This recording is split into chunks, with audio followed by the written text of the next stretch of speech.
చూస్తున్నాం.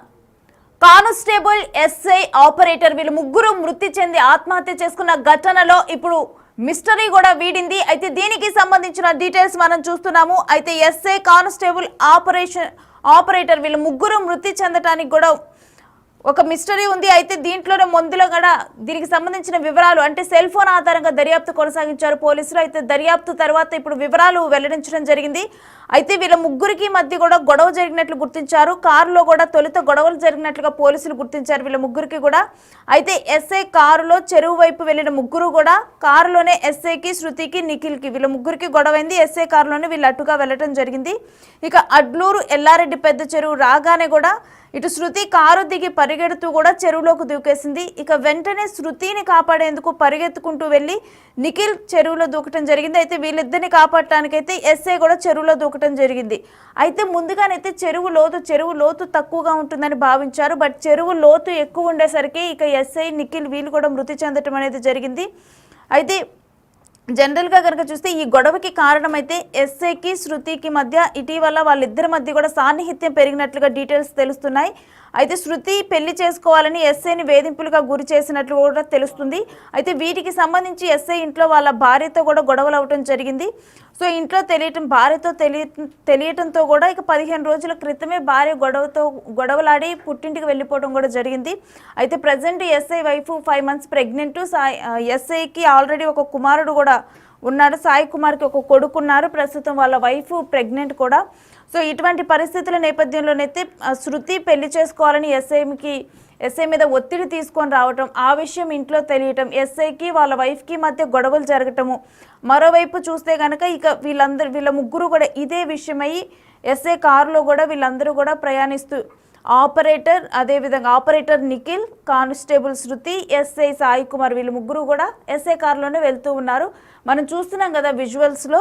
అదే అడ్లూరు ఎల్లారెడ్డి పెద్ద చెరువు. అయితే ఆ కారు స్లోగా ఉన్నప్పుడే అక్కడ వెళ్తూ ఉన్నప్పుడు ఇక శృతి ఒక్కసారిగా కూడా స్లోగా వెళ్తుంది అక్కడ కారు. అప్పుడు డోర్ ఓపెన్ చేసుకొని తను డైరెక్ట్గా వెళ్ళి ఆ చెరువులో దూకటం అనేది జరిగింది. అయితే ముందుగానే చెరువు లోతు ఉంటుందని ఏమీ ఎక్స్పెక్ట్ చేయలేదు. ముందుగా శృతి అయితే క్షణికావేశంలో మరి ఆ నిర్ణయం తీసుకుందో తెలియదు కానీ తను ఆ కారు ఓపెన్ చేసి దాంట్లో నుంచి దిగి వెంటనే కూడా ఆ చెరువు వైపు పరిగెత్తుతూ దాంట్లో దూకేసింది. ఇక తనను కాపాడటానికి నిఖిల్ వెంటనే కూడా దూకేశారు. ఇక వీళ్ళిద్దరిని కాపాడటానికి ఎస్ఐ సాయి కుమార్ తను కూడా పరిగెత్తుకుంటూ వెళ్ళి ఆ చెరువులో దూకటం జరిగింది. అయితే ఆ చెరువు లోతును ముందులో ఎస్టిమేట్ చేయలేదు. తను దూకింది, వెంటనే తనను కాపాడాలి అన్నట్లుగా నిఖిల్ వీళ్ళిద్దరిని కాపాడాలన్నట్లుగా ఎస్ఐ వీళ్ళు దూకటం జరిగింది. దూకిన తర్వాత చెరువు లోతు ఎక్కువగా ఉండటంలో పైకి రాలేకపోయారు. మరోవైపు ఎస్ఐ కూడా వీళ్ళిద్దరు వెయిట్తో పైకి లాగలేకపోయారు. ఇక ఆయన కూడా దాంట్లోనే మునిగిపోవటం జరిగింది. సో ప్రాథమిక నిర్ధారణలోనైతే ప్రజెంట్ సెల్ ఫోన్ ఆధారంగా, చాటింగ్ల ఆధారంగా దర్యాప్తు చేసిన తర్వాత ప్రజెంట్ తెలిసిన డీటెయిల్స్ అయితే ఇవి. మరి దీనికి సంబంధించిన డీటెయిల్స్ మా ప్రతినిధి రాజేష్ అందిస్తారు. రాజేష్, అసలు పోలీసులు ఎటువంటి వివరాలు వెల్లడించారు దీనికి సంబంధించి? నవ్యశ్రీ, నిజామాబాద్ ఉమ్మడి జిల్లాకు సంబంధించిన కామారెడ్డి జిల్లాలో రాష్ట్ర వ్యాప్తంగా సంచలనం రేపిన ముగ్గురి ఆత్మహత్య ఏదైతే అడ్లూరు ఎల్లారెడ్డి పెద్ద చెరువులో జరిగింది. దీనికి సంబంధించి పూర్తి విచారణ ఇంకా కొనసాగుతుంది. మరో 2 రోజుల్లో ఎస్పీ సింధు శర్మ వివరాలు వెల్లడించే అవకాశం అయితే ఉంది. ప్రస్తుతానికైతే విచారణ కొనసాగుతుంది. ఈ విచారణలో నమ్మలేని విజయాలు బయటకు వస్తున్నాయి. ఎందుకంటే చాలా విషయాలు అంటే ఒక పక్కకు ఏదైతే బిక్కనూరుకు సంబంధించిన ఎస్ఐ సాయి కుమార్ కావచ్చు, బీబీపేటలో పనిచేస్తున్న కానిస్టేబుల్ శృతి కావచ్చు, ప్రైవేట్గా పనిచేస్తున్న ఏదైతే ఒక సొసైటీకి సంబంధించిన పనిచేస్తున్న నిఖిల్ కంప్యూటర్ ఆపరేటర్ కావచ్చు, ఈ ముగ్గురి వ్యవహారం అంతా కూడా ప్రేమ వ్యవహారంగా కొనసాగింది. ట్రయాంగిల్ లవ్ స్టోరీలో ఇదంతా సూసైడ్ జరిగిందని చెప్పుకోవచ్చు. పెద్ద ఎత్తున సంచలన విషయాలు బయటకు వస్తున్నాయి. కొద్ది గంటలు దాటుతున్న కొద్ది సంచలన విషయాలు బయటకు వస్తున్నాయని చెప్పుకోవచ్చు. ఏదైతే ఎస్ఐ సాయి కుమార్ ఎవరైతే ఉన్నారో, సాయి కుమార్కి శృతికి మధ్య జరిగిన ఏదైతే వివాహితర సంబంధానికి సంబంధించి ఇంట్లో తన భార్య ఎవరైతే సాయి కుమార్ భార్యకు గతం ముందుగానే తెలిసిందని ఇప్పటివరకే ప్రచారం జరుగుతుంది. అందుకుగానే ఏదైతే 15-20 రోజుల క్రితం ముందు సాయి కుమార్ ఇంట్లో పెద్ద ఎత్తున గొడవలు కూడా జరిగాయని తెలుస్తుంది. అందుకు కారణంగానే సాయి కుమార్ భార్య పుట్టింటికి వెళ్ళిపోయిందని కూడా ప్రచారం అయితే జరుగుతుంది. ఇప్పటికే సాయి కుమార్కి ఒక భార్య, ఒక కొడుకు, అలాగే సాయి కుమార్ భార్య మరి గర్భవతితో ఉంది. అంతేకాకుండా చాలాసార్లు శృతి విషయంలో ఇంట్లో గొడవలు జరిగాయి కాబట్టి తను చాలాసార్లు నచ్చ చెప్పినప్పటికీ కూడా ఏదైతే వాట్సాప్ చాటింగ్ కావచ్చు, లేకపోతే ఫోన్ కాల్ డాటా కావచ్చు, ఫోన్ కాల్ చాటింగ్ కావచ్చు, చాలాసార్లు కూడా ఇంట్లో గొడవలు జరిగిన నేపథ్యంలో సాయి కుమార్ ఇంట్లో నుంచి సాయి కుమార్ భార్య పుట్టింటికి వెళ్ళిపోవడం జరిగింది. ఈ నేపథ్యంలో సాయి కుమార్ తీవ్ర మనస్తాపానికి గురయ్యాడు. అంతేకాకుండా ఏదైతే శృతి సాయి కుమార్ కి మధ్య జరిగిన ఏదైతే వివాహితర సంబంధం కావచ్చు లేకపోతే పరిచయం కావచ్చు, దాన్ని ఏ విధాలు అనుకున్నా కూడా ఏదైతే జరుగుతున్న ప్రచారానికి ఎవరు కూడా ముడిగట్టలేరు. కానీ ఏదైతే ప్రచారం జరుగుతున్న నేపథ్యంలో సాయి కుమార్ శృతికి మధ్య జరుగుతున్న ఏదైతే ప్రేమ వివరం ఏదైతే ఉందో ఆ సంభాషణలో ఇప్పటివరకే ఇంట్లో గొడవలు జరిగాయి. దానికి తోడు ఎవరైతే శృతి సాయి కుమార్ ని పెళ్లి చేసుకోవాలని చాలా సార్లు కూడా కోరినట్లుగా ఏదైతే బంధువుల మాటల్లో తెలుస్తుంది. అలాగే వివిధ కామారెడ్డికి సంబంధించిన బిక్కునూరు కావచ్చు, అలాగే బీవీపేట సంబంధించిన స్థానిక ప్రజల నుంచి కావచ్చు, ఇలాంటి ప్రశ్నలు బయటపడుతున్నాయని చెప్పుకోవచ్చు. ఈ నేపథ్యంలోనే చాలా కాలంగా సాయి కుమార్ ఏమో బిక్నూరు పోలీస్ స్టేషన్ కి ఏదైతే బిక్నూరు పోలీస్ స్టేషన్ ట్రాన్స్ఫర్ కాకముందు బీవీపేట పోలీస్ స్టేషన్ ఎస్ఐ పనిచేశాడు. బీవీపేట పోలీస్ స్టేషన్ నుంచి ముందుగానే పనిచేస్తున్న ఎవరైతే శృతి ఉందో శృతికి అలాగే నిఖిల్ కి చాలా కాలంగా ప్రేమ వివరం నడుస్తుంది. అంతలోనే పెళ్లి చేసుకుందాం అనుకున్నారు. గత సంవత్సరంన్నర క్రితం కూడా బీబీపేట పోలీస్ స్టేషన్లోనే ఎస్ఐ సాయి కుమార్ పనిచేస్తాడు. సంవత్సరంన్నర క్రితం ఈ సంవత్సరంన్నర అవుతుంది ఏడా బిక్నూరు పోలీస్ స్టేషన్ కి పోస్టింగ్ పైన వెళ్ళి. ఈ వ్యవహారంలో ఎప్పుడైతే సాయి కుమార్ దూరం అయ్యాడో ఈ శృతికి సంబంధించిన నిఖిల్కి సంబంధించిన ప్రేమ వ్యవహారంలో గొడవలు జరుగుతున్న నేపథ్యంలో వీరందరూ కూడా ఒకరినొకరు మెసేజ్ చేసుకున్నారు, ఒకరినొకరు కాల్ చేసుకున్నారు. అంతేకాకుండా జరిగిన ఏదైతే సంఘటన ఏదైతే ఆత్మహత్య చేసుకున్నారో దానికి ముందు రోజు కూడా వీళ్ళందరూ కూడా సంభాషణ చేసుకున్నారు. ప్రీ ప్లాన్ గా ఒక దగ్గర మాట్లాడుకుందామని డిసైడ్ అయినట్లుగా ప్రచారం అయితే జరుగుతుంది. పోలీసులు కూడా అదే అనుమానిస్తున్నారు. ఎందుకంటే బీబీపేట పోలీస్ స్టేషన్ కి బిక్నూరు పోలీస్ స్టేషన్ మధ్యలో బిక్నూరు పోలీస్ స్టేషన్ ఎస్ఐ పనిచేస్తున్నాడు, బీబీపేట పోలీస్ స్టేషన్ లో శృతి పనిచేస్తుంది. అదే బీబీపేట పోలీస్ స్టేషన్ పరిసర ప్రాంతాల్లో నిఖిల్ పనిచేస్తున్నాడు ప్రైవేట్ జాబ్ లో. వీళ్ళందరూ కూడా ముఖపరిచారు కాబట్టి అక్కడ ఎక్కడ మాట్లాడినా కూడా మన విషయాలు బయటకు వస్తాయి, పరువు పోతుంది. ఈ విషయం ఎక్కడ చెప్పినా ఎవరికి చెప్పుకున్నా కూడా పరువు పోతుంది. కాబట్టి వాటికి దూరంగా అంటే అక్కడ నుంచి సుమారు 5 నుంచి 10 కిలోమీటర్ దూరంలో ఉన్న అడ్లూరు ఎల్లారెడ్డి పెద్ద చెరువు దగ్గరికి వీళ్ళు అందరూ కూడా ఒక కారులో వెళ్ళినట్టుగా ప్రచారం జరుగుతుంది.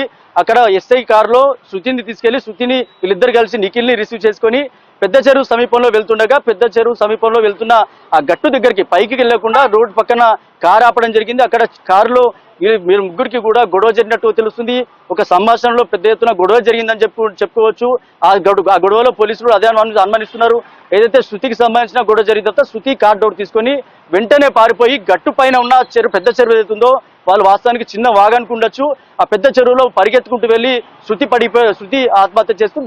దానికి తోడు వెంటనే శృతిని కాపాడబోయి నిఖిల్ కూడా వెంటనే కార్ డోర్ తీసుకొని తను పరిగెత్తు ఆ చెరువులో పడిపోవడం జరిగింది. అంతేకాకుండా వీళ్ళిద్దరిని కాపాడే ప్రయత్నంలో ఎస్ఐ కార్ డోర్ తీసుకొని కార్ డోర్ వేయకుండానే ఫోన్ జోబులోనే ఉంది, ఫోన్ జోబులో పెట్టుకొని అలాగే వాళ్ళిద్దరిని కాపాడే ప్రయత్నంలో ఆల్రెడీ ఎస్ఐ ట్రైనింగ్ లో ఉన్నాడు కాబట్టి ట్రైనింగ్ లో తనకు ఈత కొట్టడానికి లేకపోతే తను సెల్ఫ్ గా కాపాడడానికి ట్రైనింగ్ ఇస్తూ ఉంటారు. ఇవన్నీ కూడా ఎస్ఐకి ఏదైతే లాభసాటి విషయాలు కావచ్చు. కానీ ఎస్ఐ ఫోన్ తీసుకొని ఫోన్ జోబులో పెట్టుకొని వెంటనే కార్ డోర్ తీసుకొని చెరువు ప్రాంతానికి వెళ్ళాడు. వాళ్ళిద్దరిని కాపాడే ప్రయత్నం చేశాడు. కానీ వాళ్ళిద్దరూ అప్పటికే ఎస్ఐ చేతి పట్టుకోవడంతో బలంగా ఉంటారు కాబట్టి అప్పటికే సపోర్ట్ రాలేదు. అందుకనే ఏదైతే ఆ ఎస్ఐని కూడా లోపలికి వెళ్ళిపోవడం జరిగింది. ముగ్గురు కూడా మృతదేహాలు బయటకు వచ్చారు. మొదటగా అర్ధరాత్రి గాలింపు చర్యలు చేపడితే గజగీతాలతో శృతి నిఖిల్ ఇద్దరు కూడా బయట రావడం జరిగింది. నిన్న తెల్లవారుజామున ఎస్ఐ సాయి కుమార్ దొరికాడు. ఇదంతా కూడా గజగీతగాళ్ళు అక్కడ ఉన్న పరిసర ప్రాంతాలు గజగీతాలు చెప్పిన విషయాలు కావచ్చు, అలాగే పోలీసులు తీసుకున్న రిపోర్ట్లో కూడా ఇదే రాసుండొచ్చు. కానీ ఏదైతే ముగ్గురు మధ్య కారులో జరిగిన గొడవ ఏదైతుందో ఆ గొడవ కారణంగానే వీళ్ళు ఆత్మహత్య కారణం అన్నట్టు తెలుస్తుంది. మరోపక్క ఇద్దరిని కాపాడే ప్రయత్నంలో ఎస్ఐ కూడా మరణించాడు, ఆత్మహత్య చేసుకున్న ఒక పక్క ప్రచారం జరుగుతుంది, అలాగే కాపాడే ప్రయత్నం జరుగుతుంది. కుటుంబ సభ్యులు అయితే ఇప్పటికే సాయి కుమార్ కుటుంబ సభ్యులు అయితే ఆత్మహత్య చేసుకునే వ్యక్తి కాదు. ఇప్పటికే చాలా సార్లు కూడా ఇలాంటి ప్రేమ వ్యవహారంలో ఎస్ఐగా పనిచేస్తుంది కాబట్టి తన వద్ద చాలా కేసులు వస్తూ ఉంటాయి. ప్రేమ వ్యవహారంలో ఇప్పటికే చాలా సార్లు అవేర్నెస్ చేశాడంట. అలాగే సెమినార్ కూడా పెట్టి ఎవరు కూడా ప్రేమ వ్యవహారంలో ఎవరు చనిపోవద్దు, తల్లిదండ్రులు పెంచి పోషించారు, మంచి భవిష్యత్తు ఉండాలని చెప్పి కూడా చాలా సార్లు కూడా మాట్లాడిన సందర్భంలో చాలా మీడియా ఛానళ్ళు కూడా ఎస్ఐ సాయి కుమార్ కూడా చాలా సార్లు కూడా మాట్లాడిన సందర్భంలో మనం చూడొచ్చు. అంతేకాకుండా ఇలాంటి ఆత్మహత్య చేసుకునే పిరికితనం అయితే కాదని చెప్పి సాయి కుమార్ బాబాయ్ ఇప్పటికే బిగ్ టీవీతో చెప్పిన సందర్భంలో కూడా ఏదైతే తన ఆత్మహత్య చేసుకోలేదు, కాపాడే ప్రయత్నం చేశాడని చెప్పి కూడా చెప్తున్నారు. మొత్తంగా రాష్ట్ర వ్యాప్తంగా కూడా సంచలనం రేపింది. ఈ విషయాలన్నీ కూడా ఎవరు కూడా బయటపడకుండా సింధు శర్మ చాలా జాగ్రత్తగా సీక్రెట్ గా ఎంక్వైరీ చేస్తుంది. మరో 2 రోజుల్లో పూర్తి వివరాలు తెలియాల్సి ఉంది. పోస్ట్ మార్టం రిపోర్ట్ రావాలి. అంతేకాకుండా ఇప్పటికే వాట్సాప్ చాటింగ్ అలాగే ఫోన్ కాల్ డాటా ఇవన్నీ కూడా పదిలంగా ఏదైతే డాటా మొత్తం దగ్గర పెట్టుకున్నారు. మొత్తంగా ఏదైతే పోస్ట్ మార్టం రిపోర్ట్ వచ్చిన తర్వాత మరో 2 రోజుల్లో ఈ డాటాకు సంబంధించి పూర్తి వివరాలు చెప్పే అవకాశం ఉంది. రాష్ట్ర వ్యాప్తంగా కూడా పోలీస్ శాఖలో కలకలం రేపింది. ఒకవేళ ఏ వివరాలైనా సరే క్లుప్తంగా ఉండాలి, డాటా అంతా కూడా ఏదైతే సీక్రెట్ గా ఉండాలి. ఏ విషయాలు బయట పొక్కినా కానీ పోలీస్ శాఖ మీదనే ఒక మచ్చ వస్తుంది కాబట్టి అందుకే సీక్రెట్ గా ఇదైతే ఎంక్వైరీ